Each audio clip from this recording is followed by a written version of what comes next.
Hello, everybody. Welcome, welcome, welcome. Hello, hello, hello. We've made it. We're on Zoom, guys. This is really exciting. So now that I'm talking, your sound should be working. I'm hoping it's working. Can anyone let me know? Yeah, we're good? Okay, fantastic. Wonderful, wonderful. This is a new platform. We're trying this out, and we're actually the first ones to be doing a full webinar on it. So this is a very exciting day. We're all going to learn about this together. So what I've learned from Zoom so far, I'm Allison, if you haven't met me yet, from artsvest Alberta. Welcome, welcome, welcome to everyone who's here. Yeah, so what I'm looking at, what I think the best way to do this will be if you've got like actual questions, to type them into the Q&A. And then I'm going to be able to kind of monitor that throughout the presentation. So that's kind of the best way from the magical screens that I can see to be able to do that. So if you've got any questions, feel free to do that. Please do introduce yourself in the chat and say hello to everyone. It's a very different platform in the sense where you can't necessarily see who else is here, but I can. There's 148 of you out there, so growing by the second. Yeah, so if you have any issues or questions, please do ask them in the question and answer pod. My colleague Monica, who runs artsvest in Toronto, is online as well to be able to help you if you've got any like hard tech questions. My out of office right now has her direct line, so you can call her and ask her any questions you have if things aren't working out. So hopefully we won't have any tech issues today, and the internet is with us. So I'd like to begin by acknowledging that this orientation today is going to be taking place on the traditional territories of the Blackfoot and the people of the Treaty 7 region in southern Alberta, as I'm based in Calgary, which includes the Siksika, Piikani, and Kainai, and Tusitina, and Stoney Nakoda First Nations, including the Chiniki, Bearspaw, Wesley First Nations. And the city of Calgary is also home to the Métis Nation of Alberta Region 3. So thank you so much for coming, everyone. I'm just absolutely so excited that this is happening. For our first questions, let me see if I can either type answers or reply to them live. So how many participants are there this year? We actually have 105 organizations in Alberta. And we also have some very special guests today that are on this webinar from Toronto as well as Montreal. So it's a national webinar today. I'm so excited to have everybody joining us, and we'll all learn about artsvest together. This is going to be really exciting. So first off, oh, it's working. Okay, so I want to be able to thank our funders. In Alberta, we're funded by the Alberta Foundation of the Arts, Calgary Arts Development, as well as the Edmonton Arts Council. And, oh, how do I dismiss a question? Ta-da, okay, it's done, great. Well, fantastic. Well, I hope everybody has a really exciting lunch. So I'm wishing that upon all of you, that you're having a really great snack and coffee right now. And let's get this started. The webinar should be under an hour, and then I've got time after for questions, just to give you guys kind of an idea of how that works. And from an attendance standpoint, I used to be able to copy everything from the chat window, and I would use that for attendance. But in theory, the registration link that you signed in should send me that data. But if you are, like I said in the email, if you are like Red Deer, where there's like so many of you at the Arts Council right now watching together, just send me an email after and let me know who's there. It's so great that there's groups of people together at different arts councils. So fantastic. Okay, great. Let's get started. So our agenda for today, we're going to be covering just really key important artsvest information. So key dates and timelines, what businesses are eligible for sponsorships for your matching funds, what are the actual categories for the additional funds, and then we're also going to review our sponsorship confirmation agreement and the proof of sponsorship, which is really the paperwork that's required to be able to get your matching fund dollars. In addition, we're going to go through training access, live training events, our online training resources, as well as Mentor City. Yes, I have a question. Oh, I have two questions. You guys are on at the same time. Yes, I will make these slides available after the presentation. So I will send a copy of this to everybody. We did have in the previous platform a way to download it that magically doesn't appear here. So you will get a copy of this later. So don't write too fast. It's okay. All right. So this is our key dates. And just a note to the people in Toronto and Montreal, this is specifically for Alberta. So your program manager will know your key dates. But yeah, we went through the program application deadline in July and August. You guys received notification that you got in September. And then October to May is going to be our program delivery. So that's really the webinars, that's the one-on-ones, that's the peer-to-peer sessions. And then the big news is that the deadline for the sponsorships is Friday, June 12th at 5 p.m. Calgary time. So what that really means is that all of your paperwork to get the matching funds needs to be to me by that time. Essentially, any sponsorship you've confirmed between the day you attended the workshop and June 12th applies. So that's your window of eligibility. So depending upon where you are, that's kind of how that works, if that makes sense. Fantastic. Okay, great. So, and then after that, in July through October, that's when all the payments will be issued and matching funds. Now, if you do confirm your sponsor and you get all your paperwork and all your proof done in advance, you can send it to me anytime. So we try to be really flexible with different arts organizations because there's different festivals with different busy seasons and different times. So like, let's say your festival's in October and you're doing everything right now, you can send that paperwork to me afterwards. So that's kind of the timeline with that. Yes, with regards to, I have a question with waiting for, there are a few saying waiting for the host to start.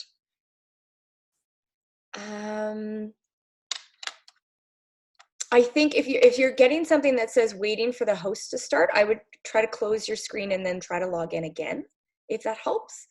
Can you please repeat the time window for sponsorship? Yeah, specifically the starting date. So whatever date your team attended the launch, any sponsor that you've received paperwork and confirmed from essentially the payment, from that date until June 12th is the window that is working.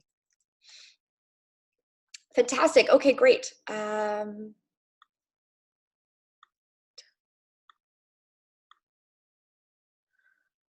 Perfect. Okay, great. So we'll go to the next one.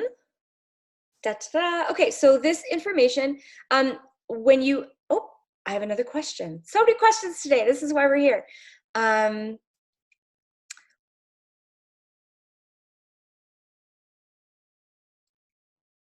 Are all confirmations of matching funds only stated after July?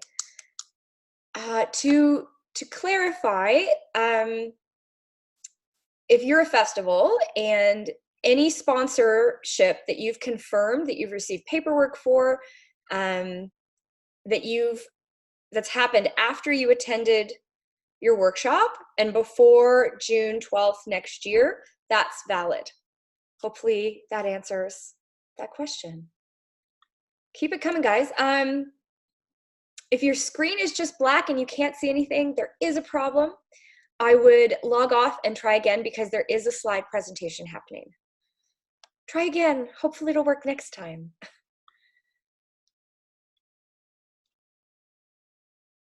What does the launch date mean in this meeting? Great question. When you attended that workshop with me in July. So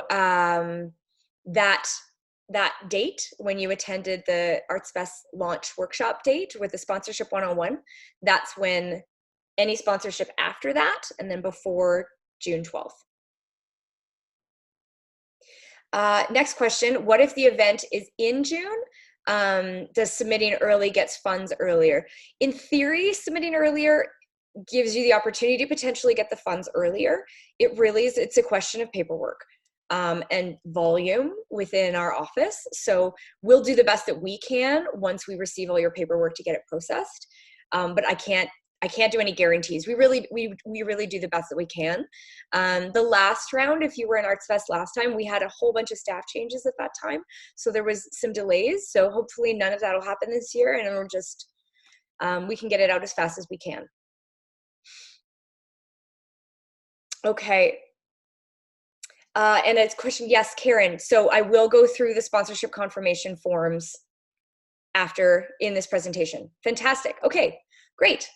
So this slide is about eligible. Sorry, there's one screen with Q&A and there's another screen with the chat. Yes, your matching funds are available in theory. You submit your paperwork to me, and then once it gets processed, we send you a check. So if you do submit it earlier, we'll do the best we can to get that check to you, but I can't guarantee some sort of date. I can't say, well, if you submit by December 1st, we'll give it to you by January 1st. Like, it just doesn't work that way. It just depends upon the volume, because there's 3 different people that actually have to sign off on your paperwork. So yeah, anyways, but submit everything in advance if you can. Great. Okay, so this slide, eligible businesses and sponsorships, is essentially when you guys attended the session at the beginning, it goes through what's eligible. So we're just going to review what's eligible and go through that piece. Yes, great question, Mieko.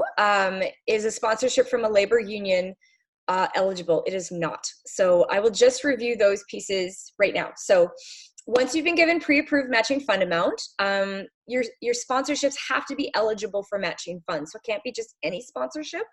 So the sponsor has to be located in a region or municipality when ArtsVest is operating.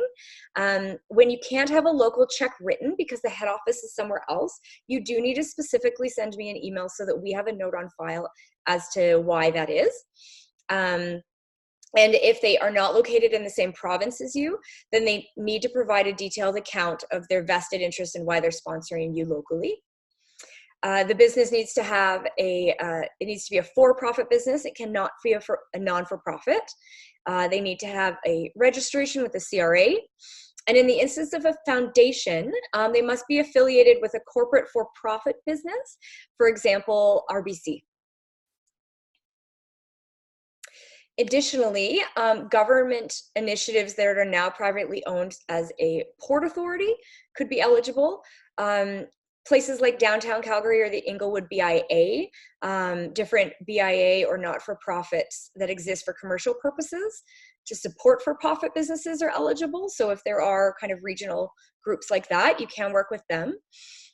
Publicly traded, privately owned, or sole proprietorships. This includes owner-managed businesses and limited partnerships, but it must include the business name, address, and CRA business number. The one exception is made for brokers who are not able to register with the CRA, but are registered under their parent company. Oh. Click side, all the questions disappear. Next. There we go. Okay, so these are the pieces that are ineligible. So ineligible businesses are individuals. So individual sponsorships are not eligible. And again, these rules come from the government who's funding us. They don't come from me. So ask questions anytime. Other not-for-profits, that's a really important one because the program specifically exists to be able to support for-profit businesses funding the arts. So it can't be other not-for-profits. It can't be government organizations, so lottery, liquor, gaming, hydro. Can't be educational institutions. I'm sorry, Mieko, it can't be unions. It also can't be Rotary, Lion, Elks, Freemasons, or service clubs, or service organizations, so arts councils, health services, or tribal councils.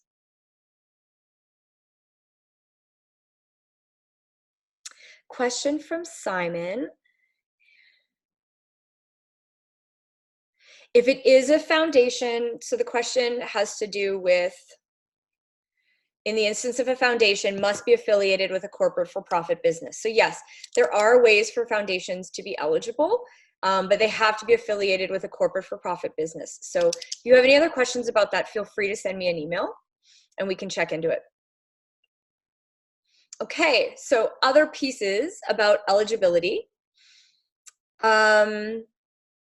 Oh, question from One Me. What about donations given from a GoFundMe fundraiser? No, so this is a program specifically for corporate sponsorships. So it has to be a sponsorship where there's tangible business benefits being received from the business for the sponsorship that they're providing. So it can't be any kind of donation. So no donations under any title would be eligible for the ArtsVest matching funds. Okay, so additional eligibility pieces. They must be a true sponsor partnership. So you have to show that there's mutual benefits for both parties. It's not just somebody giving you money for something, because that is a donation. The sponsorship needs to be finalized within the ArtsVest program dates. So that's from the date you attended the workshop until June 12th. And only cash and in kind are eligible. It can be a mix of cash and in kind, or it can just be one or the other. That's the flexibility piece. And then this piece I missed last year, and so this is a huge piece for smaller organizations and smaller regions. So the minimum sponsorship would be $200. So that's a piece just to note, because I'd love to be able to process every single value, but the volume from a paperwork standpoint, we've had to put a cap, essentially. Like, it has to be a sponsorship of over $200. Yes, yes, John. Question about cash and in kind. Yes, so it could be cash, it could be in kind, or it could be a mix of both. That's all eligible under ArtsVest.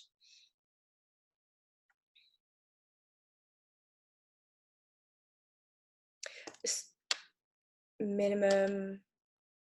Oh, yes, and a clarification. Thank you, Kenji. Kenji's online. He's our BC program manager.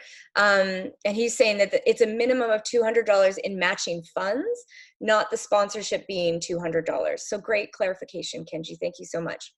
Matching funds. So it has to be eligible for $200 worth of matching funds. And Monica from Toronto. Thanks, guys. This is great. We've got the whole team here.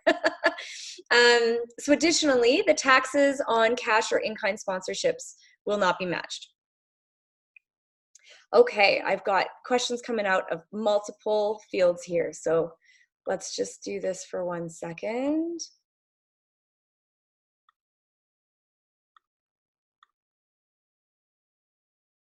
Yes, how do you value in kind? I'll be getting to that in the presentation. And another question about valuing in kind. It's coming, guys. Thank you for asking.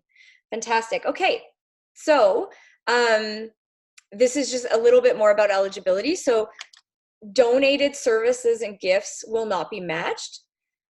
This includes, but it's not limited, donated gift cards, raffle prizes, cash gifts, professional services, or standard discounts. It has to be an in-kind sponsorship, not a donation. And the organization needs to operate at an arm's length from the arts organization. And it's the responsibility of the participating organizations to declare. So if you have, like, your wife's business is also interested in sponsoring, you just need to declare any perceived conflict of interest to me, so that we have that on file. So if you've got that, where there's board members and family members involved, just give me a shout, and we just need to have it on record. Fantastic. Okay, great. So now, what everyone's really excited about. So matching categories and additional funds. So sponsorships are going to fall into 4 different categories. You'll be matching up your pre-approved matching fund amount. So it's important to submit a sponsorship that you've confirmed, even if, well, yeah, so you essentially get your pre-approved matching amount. And what I've told you guys is that some people in the province aren't going to complete the program, and all of that money goes into a pool. And at the end of the program, everyone that submitted sponsorships above their matched amount gets access to that pool of funds. So we always recommend, if you have the capacity, because a lot of organizations, sponsorship's really brand new to you, and you're volunteer-based organizations, welcome. We're so happy to have you. And so, you know, it just depends on the organization. If you do have the capacity to fundraise beyond your matched amount, by all means, submit paperwork identifying that as well, and you'll get access to that additional amounts. So this is the big screen that I think everyone's been waiting for. So for those of you who've done ArtsVest before, this has not changed. This is the same as last year. So these are the 4 different sponsorship categories. So the 4 different sponsorship categories. One would be that there's a new sponsor. So this business has never sponsored you guys before. So we'll match 100% in cash, 50% in kind. And I do have a question. Thank you, Terry, for a question about what defines an in-kind sponsorship then. An in-kind sponsorship would be when there's tangible business benefits being received to the business. So it's not they're donating raffle tickets or they're donating, an example would be a restaurant. A restaurant is donating 3 meals or something like that to your organization. It has to be a specific sponsorship where you've outlined they're going to be providing this, we're providing them with that. So you're providing the business with benefits. So they're not able to claim a tax receipt. It's not a donation. And if you have any more questions about differences between donations and sponsorships, a really great outline of that is in our sponsorship one-on-one presentation that we did for the other workshop. I'd be more than happy to send copies of those slides to anyone who's interested. So if you don't have one on reference, just pop me an email and I'm happy to send you guys a copy. Okay, more questions. Terrace, yes. So the question is, new sponsor, does every sponsor have to be new? They don't. So I'll just go through let me just go through the chart first and then we'll hit me with all the hard questions. So first, it's a new sponsor. Second, it's a multi-year sponsor. So this is a new sponsor or an existing sponsor, and you've convinced them to sponsor you for 3 years. So this is a really great way of growing your sponsorship through artsvest. So you've got somebody that's been sponsoring you so that they're new, they're not new, but you're essentially like, wow, I can match the increase in the first year if they agree to a 3-year agreement. So artsvest is trying to convince these businesses to now commit to sponsoring the arts longer.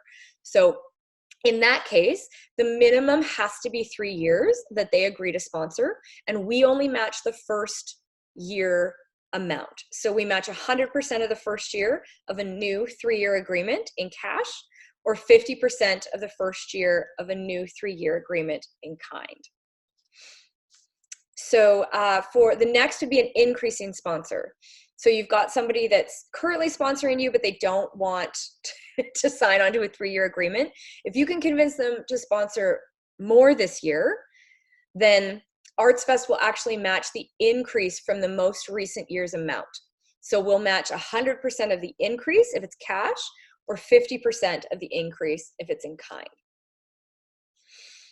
And then an additional one would be the returning sponsor. So this one specifically, this is somebody who hasn't sponsored your organization in more than 3 years. So if you can use this, it's essentially artsvest provides you with a tool to make a list of the businesses that maybe during the recession have decided to stop supporting you, to follow up with them and to say, you know, it's been 3 years, but we're a part of this really amazing new program. And if they're able to come back and join you as a sponsor, 75% of the cash will be matched, or 25% of the in-kind. Great question. So Carmel's asking, if you're new to the program, are they all new sponsors? No, this is about somebody who didn't, it's a new sponsor is somebody who hasn't sponsored your organization before. So not necessarily everyone everything is new to us. Yes, you're a new client, but if they sponsored you last year, then they'd be a returning sponsor. Megan is asking, would a discount be a cash sponsorship? So if a discount, if you're still providing services, Kenji, I want you to jump in on this one. If it's, you can, yes, because if the discount is the in-kind part. So let's say you're working with Long and McQuaid and they're providing you a discount on a rental of a bunch of sound equipment. So the discount, like you're still paying, but the discount is the in-kind that they're providing. But it has to be a sponsorship. It can't just be a discount. It has to be specifically an agreement. You need to have an agreement where you're saying, this is what we're providing and this is what we're providing. They can't just give you a discount and walk away. There has to be an agreement. They have to receive tangible business benefits for that, and it has to be made into a sponsorship, if that makes sense. Okay, I've got 10 different questions coming out of 2 different screens. Give me 1 second here.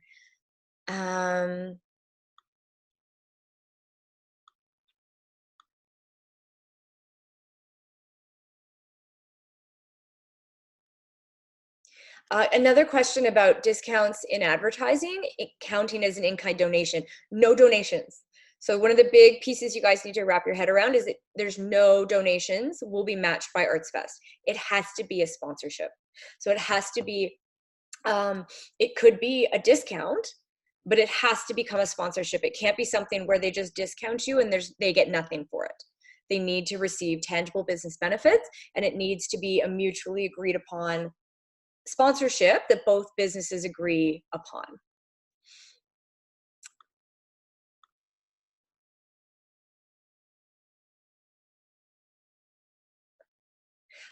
Great question from Mary. What about if a sponsor has sponsored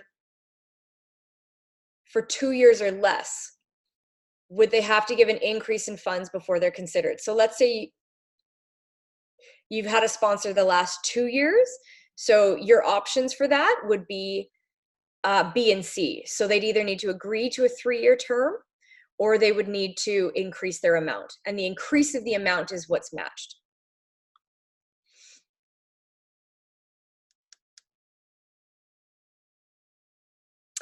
Question from Carmel. So if a sponsor gives the same amount every year, they don't qualify as a sponsor. These are questions coming up essentially about the basics of what a sponsorship is. And so I think with regards to that, like as I said before, those kind of questions I think would be really well answered with the sponsorship one-on-one workshop.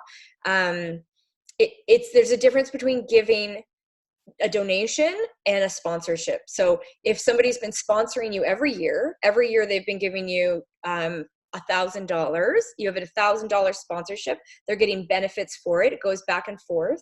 They're not new then. You would have to either convert them into a multi-year or have them increase for that to be eligible for the artsvest matching funds. Essentially what artsvest is trying to do is to try to bring you new. We're trying to reward you for bringing new sponsors, growing sponsors, multiple year commitments of sponsors, or bringing back organizations that previously haven't supported you, if that makes sense. That's kind of the idea with the program. Okay, questions answered. Questions answered. Great question. So regarding C, is there a minimum amount of donation, not a donation, again, of sponsorship needed for the increase to be eligible? It has to be, artsvest will match any increase from the most recent year's amount. So yes, you could, if they sponsored $10 more, you could do the paperwork, but your cash matching is going to be $10 more. So, you know, there's a motivation there for you guys to be going through the paperwork and the process. It needs to be a notable enough amount to justify your time, as well as their time, to be able to get to that matching amount. Okay, great. Oh, fantastic. Thanks, guys. Okay.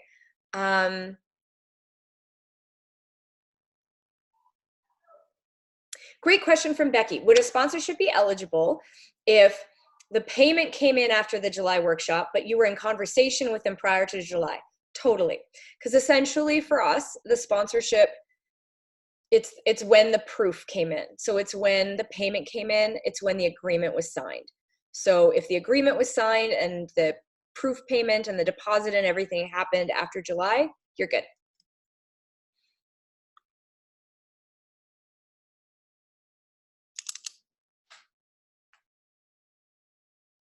I do have a request to stop answering questions and just go through the presentation quickly and then answer questions at the end.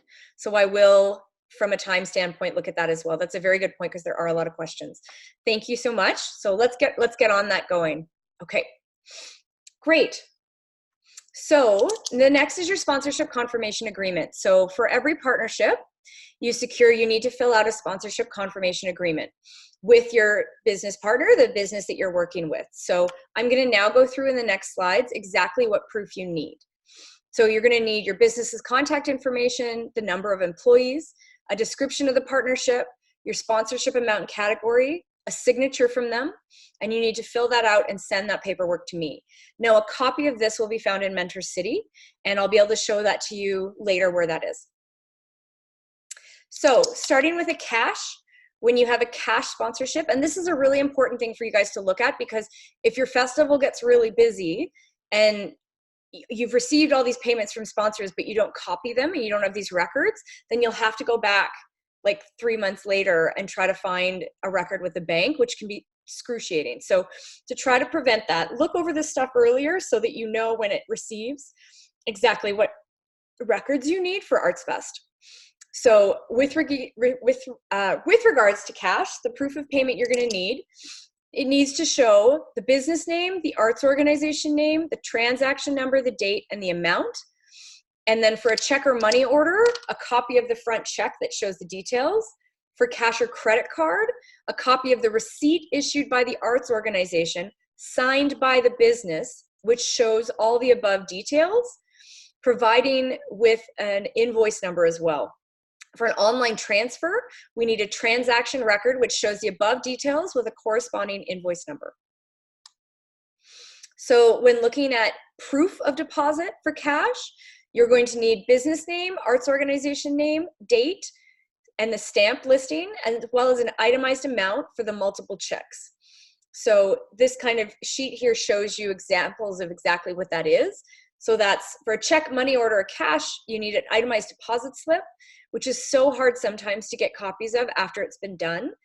For an online transfer, we need a screenshot of the online bank statement. And for an ATM, the check amount and the deposit amount must match. So it's really important with these pieces. I think with different programs, you know, there can be some sort of flexibility, but for us, like if we don't have those pieces, we essentially have to send all the paperwork back to you until you can provide us with that proof. And that process can take, that back and forth can take a really, really long time. So check through this stuff in advance, make sure that you're submitting paperwork with everything done in advance, and it'll just be so much smoother. So when you're looking at in kind, the proof you're going to need is going to be an invoice. So an invoice from the business, and it includes all of the following: the business name, address, CRA number, the arts organization name, the date, an itemized list of goods provided at fair market value. That is what they're determining the fair market value is for that in kind. And then the sponsorship, if the sponsorship value is identified as an itemized discount, full or partial, or a statement indicating the invoice should not be paid, along with the business contact signature on the invoice. So the business contact signature should match the one on the sponsorship confirmation agreement. So those are the requirements for in kind.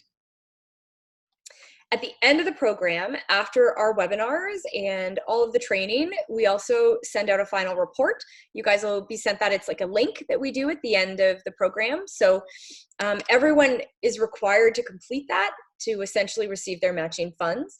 And you essentially evaluate everything that you've been through. And we really use a lot of this data to report back to our funders. So it's a really important piece that we do. So moving on now, and I'm only 5 minutes behind, so we're doing great, guys. So artsvest mentorship and training. So I'm going to go through all of our training pieces now. So there's one-on-one sessions, there's webinars, there's peer-to-peers, and there's Mentor City. So we're going to go through that today. So our training commitment is that each organization, so it could be anyone in your organization, your board, your volunteers, your team, you need to contribute a minimum of 16 hours of training that can be throughout the artsvest cycle. And so you essentially have to hit that minimum to receive the matching funds. So I'm going to be the one that's tracking all of those hours. It's going to be great. So essentially, I'm going to just break down for you how those break down specifically here. So I'll send you an email at the beginning of every month, which actually outlines exactly what training exercises are available at that time. Great question. So I have a question from John. Can we submit more than one sponsorship? Yes, you definitely can. So let's say you received a matching fund amount of $1,500. You could submit a sponsorship of $500, a sponsorship of $750, and then another sponsorship that tops it over. So you can definitely submit multiple sponsorships. That's a great question. So it doesn't have to be one. I mean, if you're a larger organization and due to the matching fund amount, you receive a sponsorship, like let's say your matching fund amount is $2,000 and you receive a sponsorship for $3,000, you submit that to me and you get $2,000 from artsvest, and then $1,000 would go into the pot. And at the end, if there is extra funds, which there will be, then you would get a certain amount of that 1,000 matched up to at the end. Great. Okay, so training access. How do we access the training? What's happening? So we use a platform called Mentor City. Those of you who have been on artsvest before, oh my goodness, there's 174 of you online here today. Wow, that grew quickly. Okay. So Mentor City is the platform that we've had built for artsvest. And I will say, just like straight up for everybody who knows the platform already, what I've done is your old account, I've reset your password to artsvest. So whatever your email login is, you can just use that email login today, but your password's been reset to artsvest just because I know there's so many staff transitions between groups. And then those of you who are new, whoever was the primary contact for your artsvest application, that's who is your main, that's your login for Mentor City, and then your password is artsvest. So I'll just say that up front because I know those are pieces people might be wondering. Mentor City hasn't changed as a platform. So if you already know the platform, you know the platform. If you don't, I'm going to explain it to you today. So let's go into that. Oh, that's going to be after a couple more slides about training. So one of the training events is one-on-one sessions with a mentor. So you need to attend 2 of those over the 9-month period of time. And that can essentially be yourself, it could be 2 of you, it could be 3 of you. It really depends on the mentor and what they're comfortable with. It could be on the phone, it could be Skype, it could be in person. It can't be 2 hours in one session. It has to be 2 separate sessions. It's essentially a free consultation. Like, we have a really amazing mentor network. So scheduling those is done through Mentor City. So you're going to receive access to 2 of those. So, you know, there's different ways about looking at those. You could, maybe there's a question, a fundraising question you have in the fall that you want to meet with them about, and maybe you'll want to check in with that mentor again in March. You can split it up that way. Or some people have had, like the artistic director has one question and then the fundraising director has a separate question, and they speak to different mentors about different pieces of fundraising. So really flexible different ways about doing it. But the main thing is that you guys need to make sure that you're done 2 by the end of June, by the middle of June. So, okay. Oh, don't press that button. Ta-da! Okay, so how you book that will be through Mentor City. So what you essentially end up doing is there's different criteria you can use. And you can search for a mentor. So first you're like, who are these mentors? There's about 30 of them across the country. If you go to our website, they're listed there, but they're also listed in Mentor City. And they've got lots of different people with expertise in a certain topic or a certain arts discipline, familiarity with a certain region. There's different languages that are available as well. So you could speak to a mentor that's familiar with like the film sector, who understands sponsorship pitching in Alberta, that speaks French. So there's different ways through Mentor City to be able to kind of make that work. So once you find a mentor that you want to meet with, you can send them a request, and you'll receive an email notification if they accept. And their acceptance could be based on their hours that month, like those kinds of different things. But what you'll have to do is, before you request them, you essentially identify what your goals are for the conversation, and you fill that in a mentoring agreement, which is on Mentor City, and then you send them a calendar request via the platform to try to schedule something. So once the session's in play, like it happened, you fill out an evaluation for it, and then after that's done, you kind of unmatch with the mentor, and then you can search for another mentor for your next session. So you're only allowed to be matched with 1 at a time. Yeah, so it's matching and unmatching. So hopefully that'll make sense. Who are the mentors? There's over 30 from across Canada. They're really highly experienced professionals with a variety of expertise.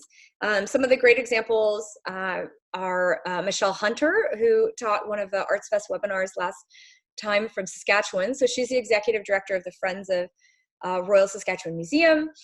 Mary Blaze, who's an arts and culture consultant and former executive director of marketing and communications at the Banff Centre. She's based in the West and East Coast, so she's been a really great mentor across Canada for us. Or somebody like Dennis Bertrand, who's an audience development expert. So there's a really kind of wide variety of different backgrounds and people.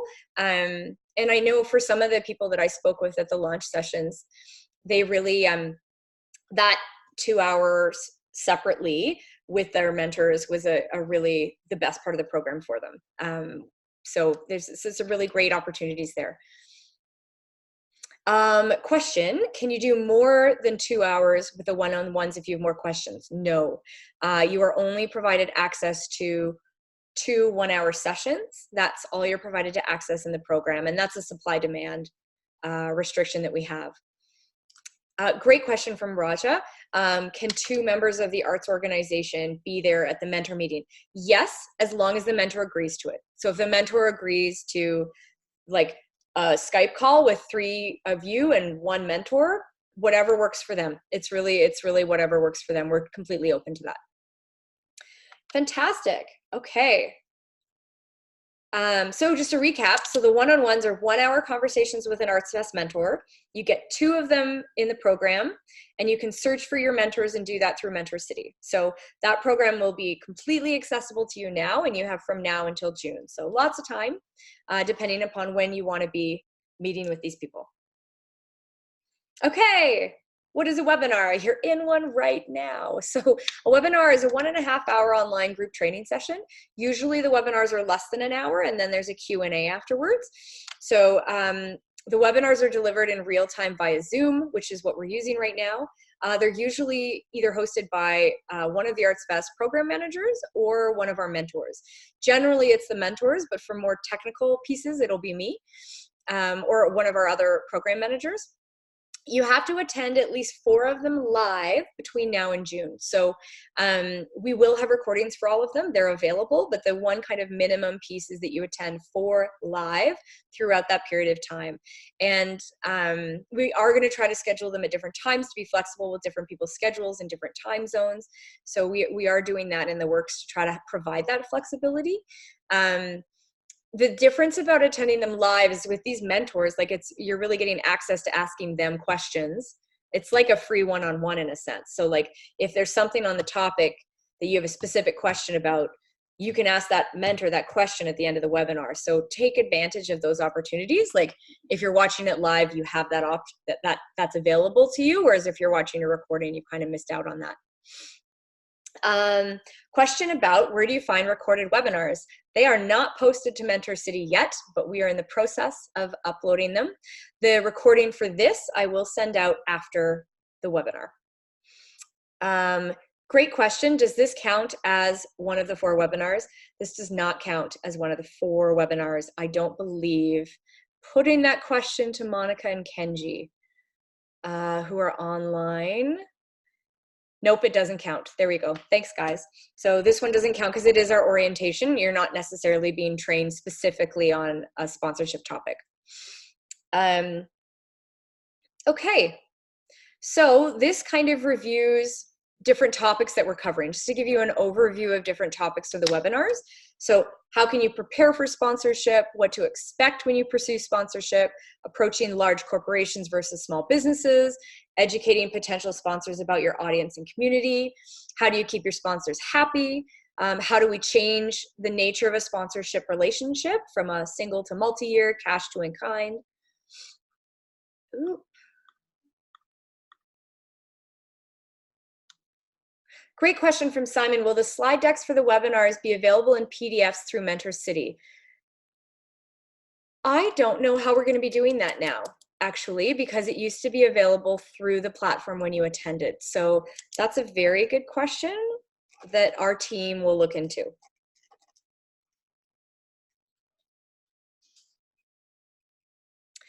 Great question.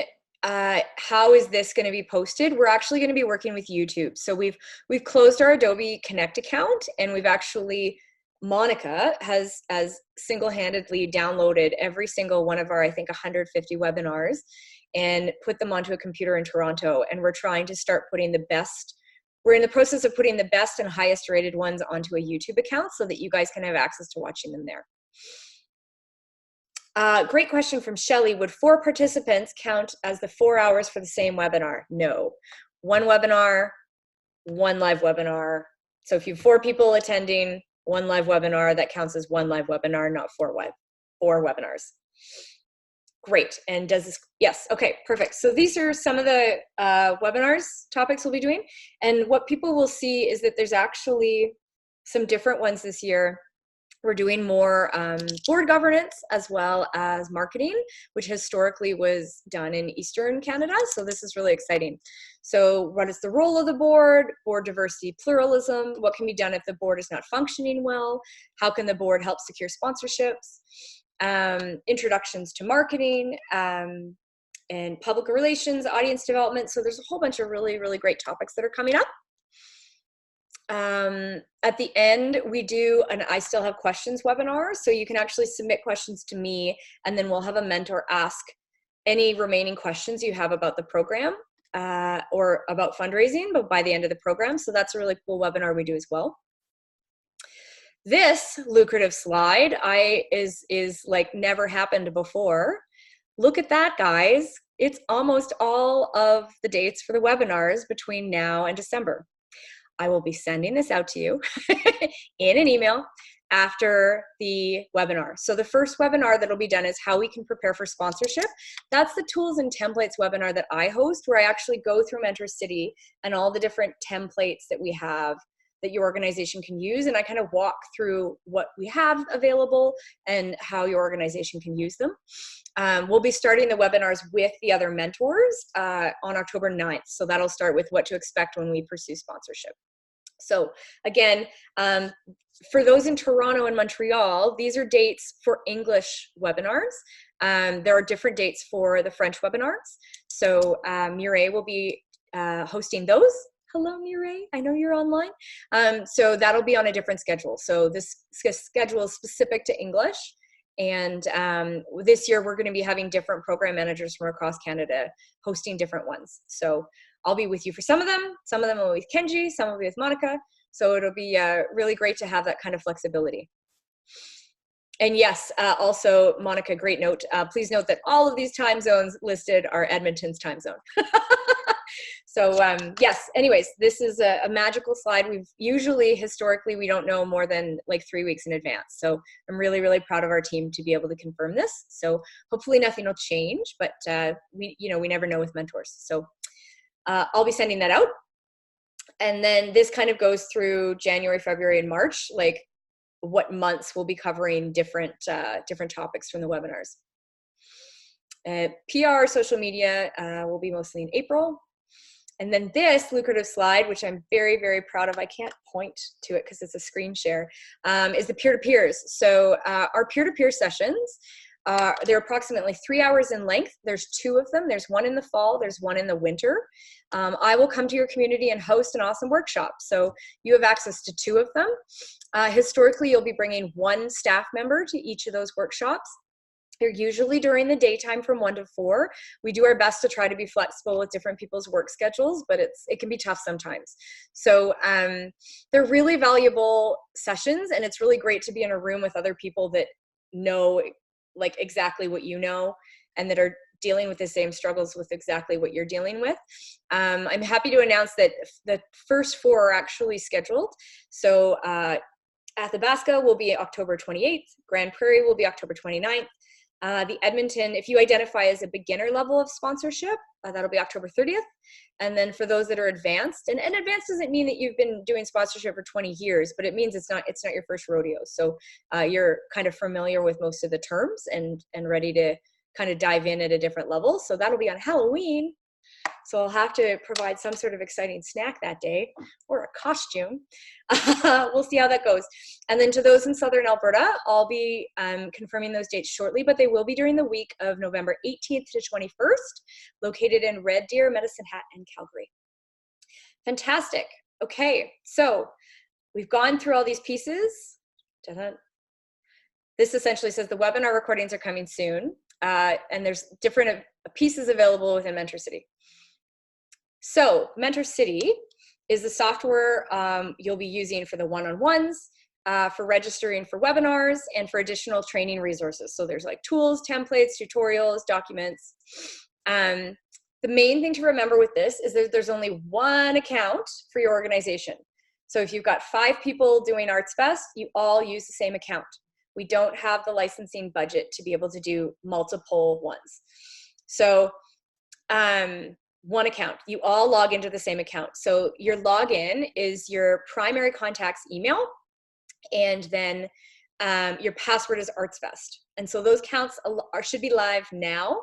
For those of you that had previous accounts, I've given you access to those previous accounts with the previous login, and I've changed the password to artsvest. For those of you with staff changes that want to not use the previous year's account, that want to have a new account, please let me know. I think most of you have already reached out to, and we can start you up with a new account so that it's not building on the last one or the last staff person. So lots of flexibility there. So I'm going to go through Mentor City with you. Let's see how we do this.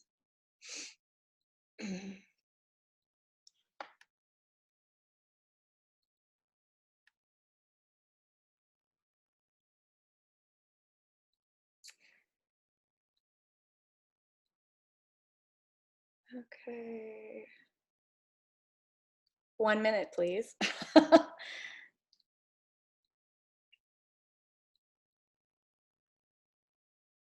Oh.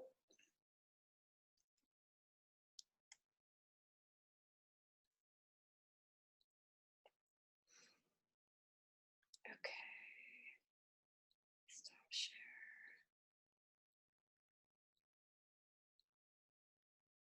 All right, this is looking good. Okay, so what does it look like when you're in Mentor City? So you'll sign into Mentor City, you'll have an account, and it'll likely say at the top, like, hello person, your account is some percentage complete. And so at that point, you would then click build your profile down here. And then you enter in different information about your organization, your time zone, what you're interested in, different meeting formats you're open to. So that's kind of contact information on the first page. The second page identifies like what communities you serve, your operating budget. There's some different information in here, your organization makeup, and some information about like, is your organization admits to sponsorship ask? Are you currently active in sponsorship? So there's a whole bunch of different questions here. The very, very, very important piece is down here, and it's training and mentorship. So essentially, you're going to have to list, or it will be listed for you, depending upon the account, the different people you want to participate with artsvest. And so what you'll want to do is have them click off if they're interested in different pieces of the artsvest training, and then the different webinars. Because what we end up doing is we send emails out through Mentor City to the people who have signed up for these webinars, and they get a date notification that the webinar is happening. What I also do is I send out an email at the beginning of the month, which lists which webinars are happening, but the links to the webinars actually come through this platform. So what I might end up actually doing is going through and signing you all up for everything, and then you can go in and opt out if you want. I think that's one of the best ways to do it, because then you can choose, you know, if you get sent the webinar link and you can't attend, that's of there's no record of that, right? It's just it's better to be invited and to be included in everything than to not sign up and then miss half the training. So especially because some of the dates will change and things. So the best thing to do is to go in and to make sure that everything's signed up for. So the other way to get to that is when you come in, you click register for events, and it'll specifically take you right to that section. And then once you filled that, there's one more page which asks for data, and that's kind of information which is good to share with the mentors, employment data. So once you've completed and you have all that information, you can start to try to find your mentor. So through Mentor Express, dun, dun, dun, you can go through here and search for a mentor email by a first or last name. Like, that's a different way of looking for mentors. Or you can go up to here and just find a mentor. Search for a mentor that way. You can read about different mentors on this page. There's kind of a wide variety of different options there. Because I'm 3 minutes away from one and I know I'm going to lose so many of you, I'm going to quickly skip over to resources. So you go up to the top and you go to resources. Resources is where we have a whole bunch of data. That's the kind of the tools, templates, recordings, and things have been. So the whole Culture Track Canada study, which is phenomenal, is actually available here, which is really great. There's slides and materials from different mentors. Yes, perfect. So that answers your question, Simon. So the slides from the different mentors and will be available in Mentor City in this section.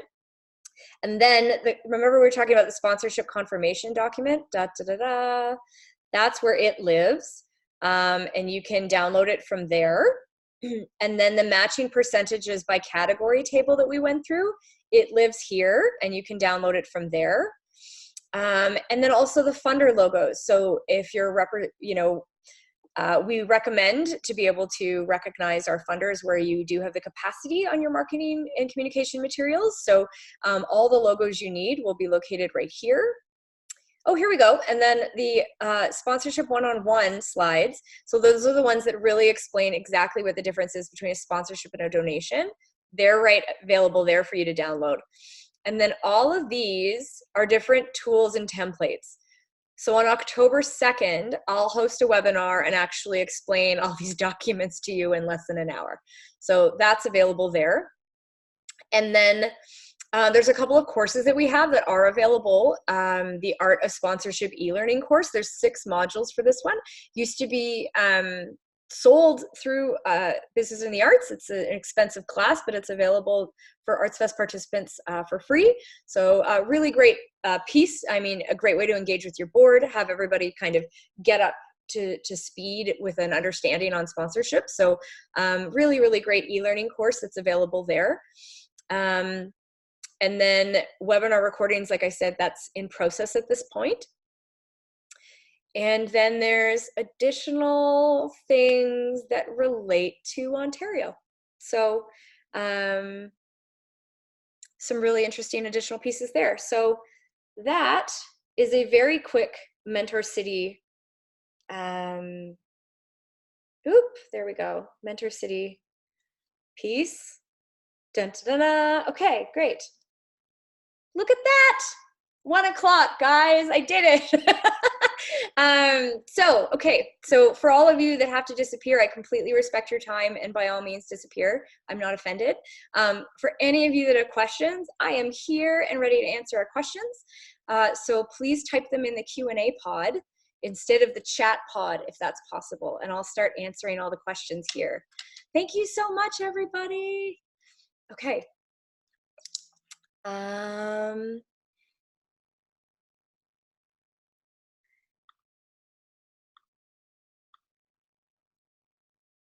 Great question from Dan. Will there be access to template sponsor forms and other relevant resources? Yes, that's what's available in Mentor City under the resources tab.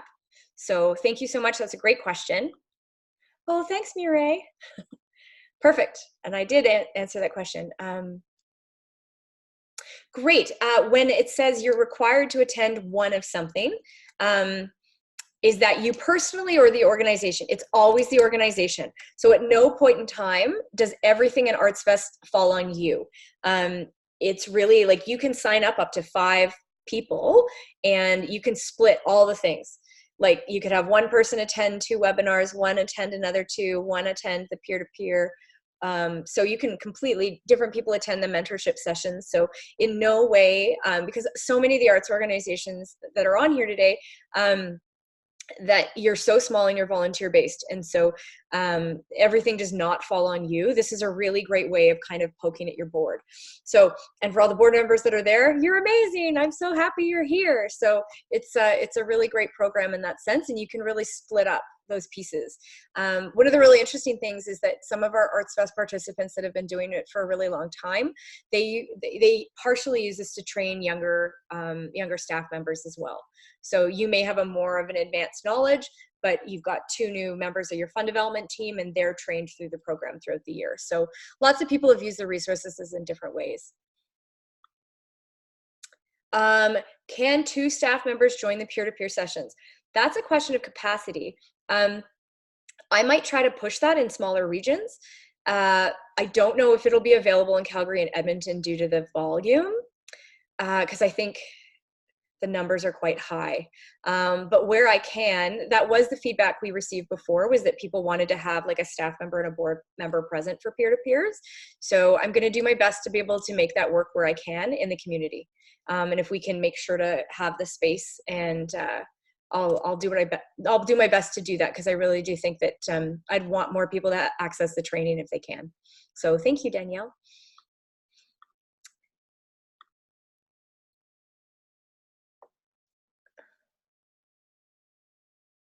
Question from Braja: does the organization's operational budget have any bearing on the matching grants?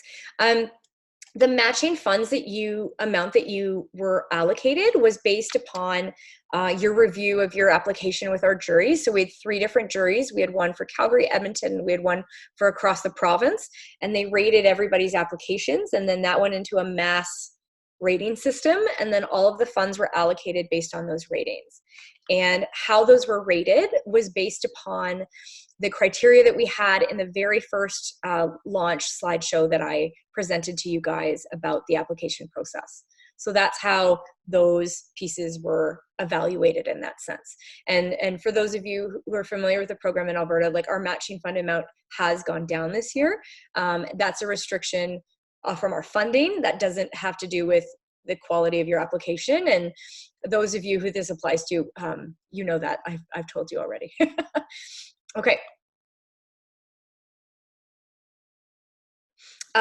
Question, are you able to, Mary's asking, like, can you register your whole board and your staff for everything? No. Mentor City has a allotment of 5. So you've got 5 participants that you can put the emails in. You can definitely, like, those are the 5 people that receive the emails. But if all of your staff, like some of the great organizations, like the Red Deer Arts Council is today, like they're hosting a webinar in their office so that people can come in and all watch together. I know Pump House Theatre in Calgary is doing the same thing so that multiple people are watching from a computer. So that kind of flexibility is definitely available. You can make sure to share these resources throughout your team by all means.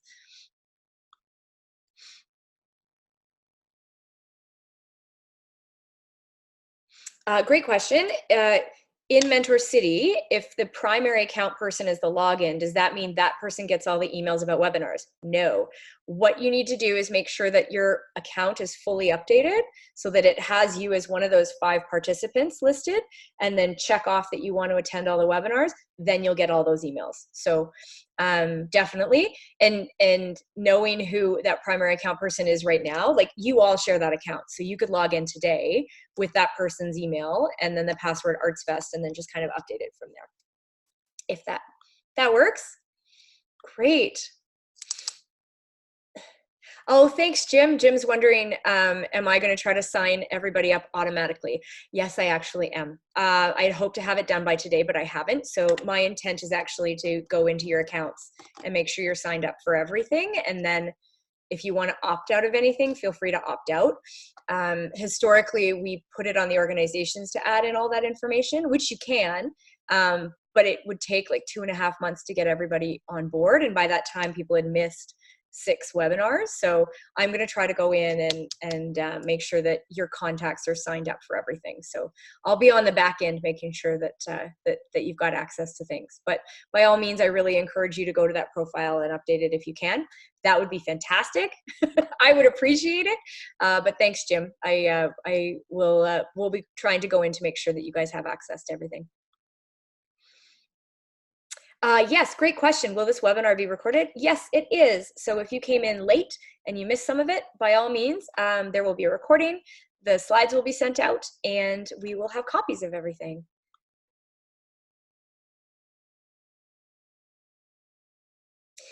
Great question from Mitzi. Do sponsorship agreements need to address or set an ROI of key performance indicators?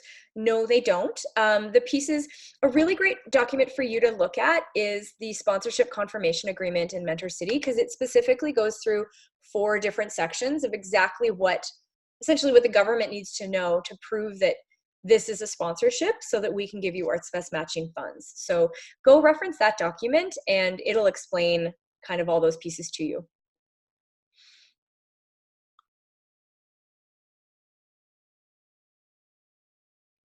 Yes, and another question, like how do you measure a tangible business benefit? So in the sponsorship 101 presentation, it lists out examples of what a tangible business benefit is. And then in the sponsorship confirmation agreement, it asks for them. So go back to the sponsorship 101 workshop and look at like what actual benefits are. I mean, it could be tickets, it could be access to the venue to host an event, like all sorts of different pieces. And those are kind of different tangible benefits. It just, by all means, it really cannot be a donation. They can't just be providing you with money and then walking away. That's a donation. So yeah, check out the sponsorship 101 slides that are in Mentor City under the resources section. And then I would check the sponsorship confirmation agreement, because once you see that, you have a great familiarity with like actually what the government needs for us to qualify for these funds. So it's really helpful to be able to look through that piece.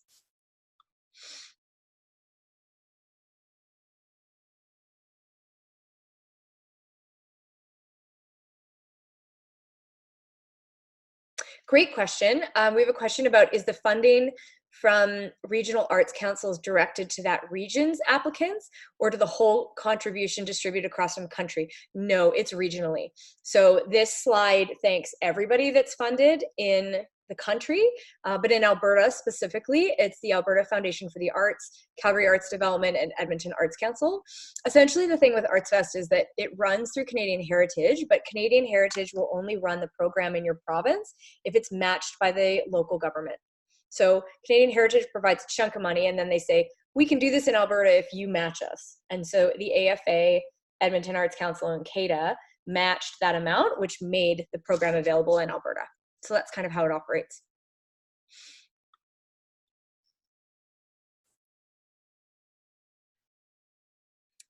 In the invoice requirements for the in-kind, list your business name with the CRA business number. Is this the sponsor's number or your organization's number? For the CRA, it would be specifically the CRA number for the sponsor. I'll go back to that slide for you.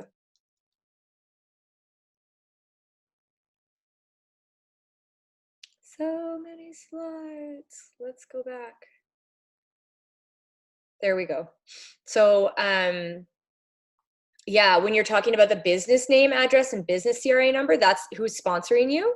And then you would be the arts organization name. Great.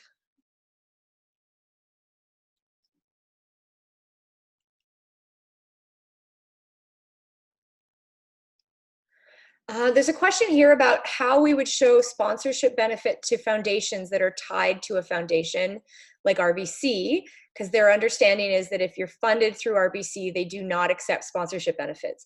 And that's a really great question. I would have to go through our records to see how that was able to be done before, but if you can send me an email, Becky, I can look into that. It is very specific because there are sponsorships with RBC Foundation and there's donations. There's 2 separate streams. So it does have to be there has to be a sponsorship. So you can pop me an email and I can look into our records for that.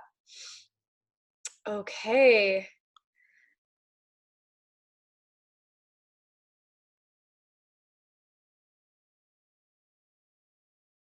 Fantastic. Okay, great. I think the last bit was, is there recording? Yes. Am I going to send it out? Yes, once I figure out how to upload it on YouTube. And then I will send out a copy of the slides, and I will send out more information about this. So if there aren't any more questions, it's 111, which is like the magical number. So I got to stop it there. Thank you so much, everybody. I really, really appreciate it. I'll stay online for like another minute in case you have one more question, if anything's pending. But oh, here we go. I knew it would come. Can a sponsor who receives a part government funding itself qualify? It very much depends on if they qualify for all those other eligibility pieces.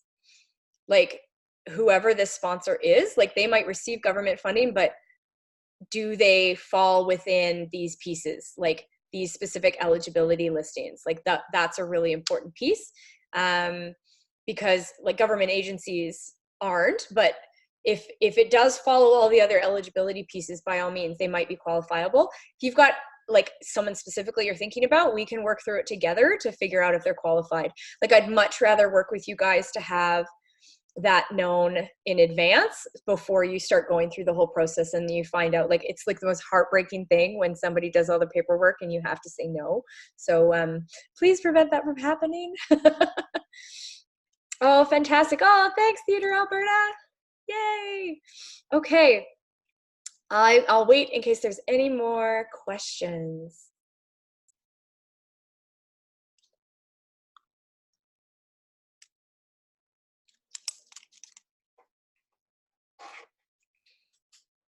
All right.